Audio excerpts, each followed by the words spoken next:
হরে কৃষ্ণ, রাধে রাধে। গত 16ই আগস্ট আমাদের পবিত্রা রোপিণী একাদশী হয়েছিল। তো একাদশী ছিলাম, এজন্য এসব কিছু আয়োজন করা হয়েছিল গতকালকে। পবিত্রা রোপিণী একাদশী শ্রাবণ মাসের শুক্লপক্ষের দিকেই হয়ে থাকে।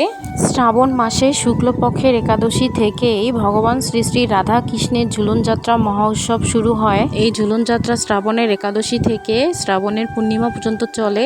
পবিত্রা রোপিণীর ব্রত কথা মাহাত্ম্য ডিটেলসে বলতে গেলে হয়তো অনেক সময় লাগবে, তাই আমি একবারে সংক্ষেপে বলার চেষ্টা করছি। যারা নিঃসন্তান, যাদের কোনো সন্তান নেই, তারা যদি এই পবিত্র রোপিণী একাদশী দেয় তাহলে অবশ্যই তারা সন্তান লাভ করবে।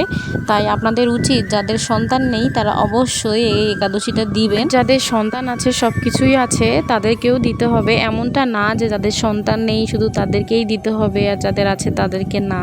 আমাদের সবাইরই উচিত সবগুলা একাদশী দেওয়া, সেখানে যে কোনো ফল লাভেই হোক না কেন, এটা কোনোভাবেই ম্যাটার করে না। আর সারাদিন একাদশী থাকার পর এই তো সন্ধ্যাবেলায় ফলমূল কাটা হচ্ছে, আর আমার হাজব্যান্ড কেটে দিচ্ছে ফলমূল, আর আমি সবার প্লেটে সাজিয়ে দিচ্ছি, আর সাথে সবজিও দিয়ে দিচ্ছি।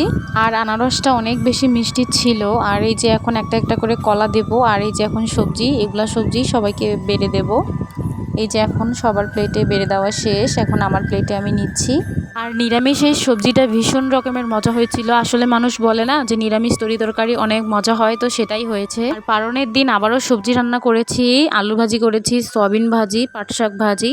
তো তাড়াতাড়ি করতে হয়েছে, এজন্য আর বেশি কিছু রান্না করতে পারিনি। তো ওদের সবাইকে খেতে দিয়েছি, আর আমি সাইডে ভিডিও করে নিচ্ছি। আর এগুলোর সাথে আমি আলুর পাঁপড় ভাজাও ভেজে নিয়েছি। তো আজকের ভিডিও এ পর্যন্তই। আপনারা সবাই অনেক বেশি ভালো থাকবেন, সুস্থ থাকবেন।